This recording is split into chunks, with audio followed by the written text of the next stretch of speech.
I once slid a 20-pound plate into my backpack and wore it under my hoodie for a whole day at work, just to see how much I was actually carrying. By 3 p.m., my shoulders were on fire, my breath was shallow, and I realized something terrifying. I'd been living like this for years, invisible weight crushing me. I'm Mike, and the lesson I learned is simple and brutal. If you don't name the weight, you'll become it. And if you're feeling this too, you're not alone. The American Psychological Association has reported for years that stress remains high among U.S. adults. So if it feels heavy, it's because it is. It started with the usual modern chaos.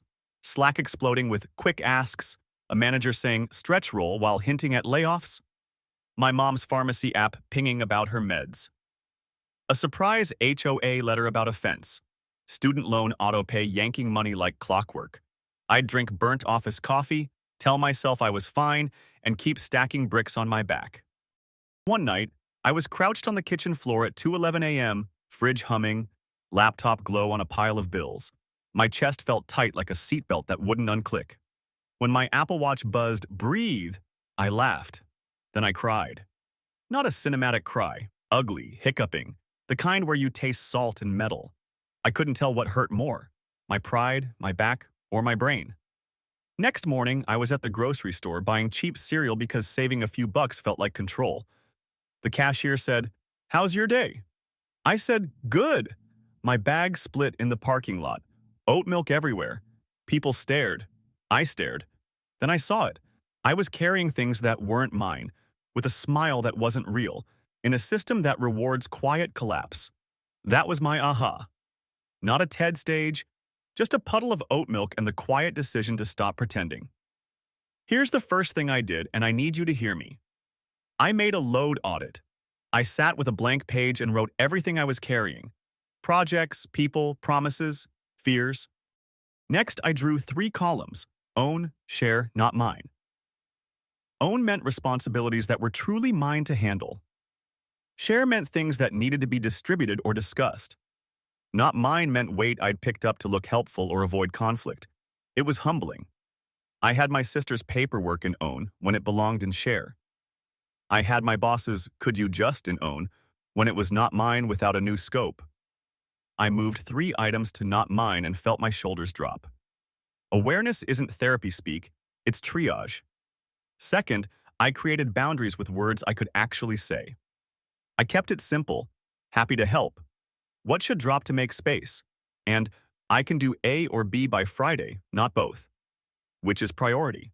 And this isn't in my lane, looping in the right owner. The first time I tried it, my voice shook. My manager paused, then said, "Good question. Drop the deck. Focus on the client call." 10 seconds of discomfort saved a 10-hour spiral. Boundaries aren't walls, they're weight limits. Third, I built a 60-second reset for my nervous system. When the load spiked, I did the double inhale, long exhale. 1 sharp breath in, a second sip of air, then a slow, long exhale until empty. 2 cycles. Then I named 5 things I could see, 4 I could feel, 3 I could hear, 2 I could smell, 1 I could taste. 60 seconds. I'd do it in the stairwell after a tense meeting or in my car before visiting mom. Not fancy. Just control returning to my body so my brain could make better choices. Fourth, I started the 2-minute win rule. If a task took under 2 minutes, I did it now: reply, schedule, file, refill. So tiny weights didn't build into a pile. If it took longer, I parked it on a next 3 list for the day. Not next 30, just 3. When everything's urgent, nothing is doable. Wins compound. Momentum is medicine. Fifth, I got a spotter team. At the gym, you don't bench heavy alone. Life is heavier. I asked 2 friends for permission to be real. I want us to text "heavy day" without explanations. Just a thumbs up or a 10-minute call if you've got it. We agreed.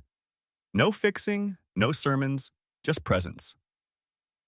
The first time I texted, I was sitting in a hospital parking lot, palms sweating, waiting on mom's tests. My buddy sent, "On call, you got this." I didn't feel alone. That changed everything. The outcomes weren't instant fireworks. They were real, stubborn shifts. I said no to a quick weekend pitch deck and didn't get fired. I negotiated a clearer job scope and a small raise because clarity makes value visible. I asked my sister to share mom's appointments. We split the calendar and the guilt. I slept through the night on a Tuesday for the first time in months. I took a Saturday walk without headphones and noticed a neighbor's lemon tree. The world felt brighter, not because the weight disappeared, but because it finally fit the frame of my life. One more truth. I kept that weighted backpack by the door. Some mornings I put it on for 5 minutes, walk the block, and then take it off. It's my reminder. Some loads are training weight. You use them to get stronger. Some loads are injury weight. You set them down or you break. Strength isn't carrying everything. Strength is knowing what to carry, what to share, and what to drop. If you need the recap, do a load audit. Own, share, not mine. Move items ruthlessly. Use boundary scripts. What should drop? A or B by Friday? Practice the 60-second reset to reclaim your body. Stack 2-minute wins and a next 3 list for momentum. Build a spotter team for heavy days. This isn't just my motivational story. It's a life lesson you can live today. If you want a simple system playbook, Atomic Habits is a solid start. Tiny shifts, big outcomes. But don't wait for perfect. Pick up one tip and put it down in your life within the next hour. Because here's the kicker. The world might never see the weight you carry, but you will feel the results when you redistribute it. You'll breathe. You'll choose. You'll show up as the person you're trying to become. You don't have to be lighter to be free. You have to be honest. If this hit home, like the video, subscribe for more, and drop "I'm setting the weight limit" in the comments so I know you're in. Let's level up together. Your shoulders deserve it.